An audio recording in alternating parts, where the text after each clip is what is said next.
Hey everyone, welcome to NJCaliGardener family. I am your host, NJCaliGardener. And before we get into today's content, guys, I would like to announce our 600 subscriber giveaway. And the winner is the BUG Life Farm. The BUG Life Farm. Please do us a favor, send us your email in the comments below. We will also give you our email address in the description. So please email us so we can send you off your special giveaway. All right. So let's get into today's content. So guys, this content is about rose care and how we will be taking care of our roses. There are a variety of roses. There are English roses, hybridized roses. In the hybridized category, there is hybrid tea roses, and hybrid tea roses and hybridized roses in itself are basically roses that are disease resistant, but some hybrid tea roses are not disease resistant, just to let you all know. So you got to be very careful on the rose that you choose. Um, but the two varieties of cultivars we have the hybrid tea rose is called Good as Gold. Okay, it's starting to bud out. And then over here is the a white rose, which is called Honor. Okay, and this is our first year again, guys. And so there are shrub roses, then there are climbing roses. The shrub roses can some shrub roses can grow in containers, and these two can. All right, and with that being said, you want to think about the soil. Number one, roses are very picky about the soil and what they are growing in. And so, if you know any information about roses, they like a well drained soil, not too sandy and not too loamy, but well draining. Um, Another thing is too is that they have to be fed at a certain time. Okay, and so here in the Central Valley Zone 9B, our feeding schedule is in March. Right, we're now in April, and what I did was I gave it a all-purpose fertilizer by Ivy Organics. Here it is, right here, granular feed. But one thing I love about Ivy Organics, you not only could use it as a regular granular feed, you can also use it as a tea, and we made a fertilizer tea in this container here, and you can see the NPK levels are 13, 14, 13, and you can see that it's also for roses. See that?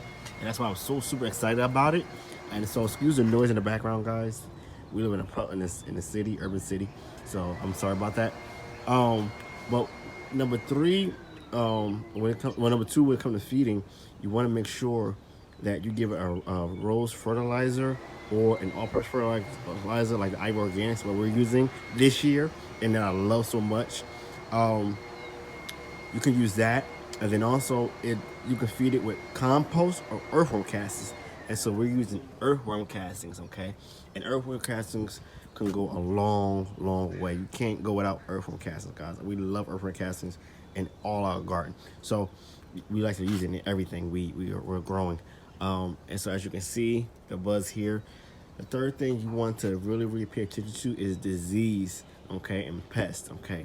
Now, how can you identify issues with pests? Is sometimes you're going to see aphids on your buds, okay, like right in here.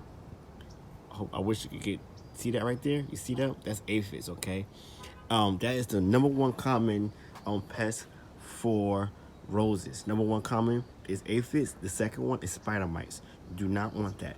There are more pests that causes disease and sickness to your roses, such as leafcutter bugs and different variety of beetles. I'm going to list those pests on the description below so you can know what I'm talking about. Okay, guys. So just be very cautious when growing roses. Another thing, gonna be careful is with leaf issues. Okay, you see that yellowing leaf? If that falls and stay on the soil like you see right there on this side here, it is going to cause bacterial disease to the rose. So like something like this, you just want to pick it off and throw it immediately in the trash. Don't leave it in the soil, whether you're growing roses in a container or in the ground. when you deadhead your roses, you want to make sure, or prune them back hard in the winter, you want to make sure you leave 3 to 5 canes on your roses. Okay, so I'm gonna show you very quickly how I feed my rose, okay, as a demonstration to you guys. Okay, so I'm picking up, well, no, I'm gonna pick up my earthworm castings, and you can put as much earthworm castings as you want. Okay, if you got mulch down like pine fine bark, you can just remove the pine fine bark and then put your earthworm castings in there. Okay, I'm sorry about that, that's the cup. And then take your cleaver and just dredge it in the soil like so. Okay, and then you can take your fertilizer tea. You can use a watering can, you can use whatever you have, and this pour it. Okay, now I'm just showing for an example, okay, but I can use this whole 5-gallon bucket and basically give it a huge dose of the fertilizer tea. But for demonstration purposes only, I'm just showing you how you can do it if you just want to use a little bit. All right, a little goes a long way in my book, so that's why you don't see me use a lot of fertilizer in my garden, because I don't want to overfeed my garden and orchard. Okay, so this is how to care for roses. I'm NJCaliGardener. Thank you all for watching. Until next time, remember, the best is always yet to come. Keep on gardening.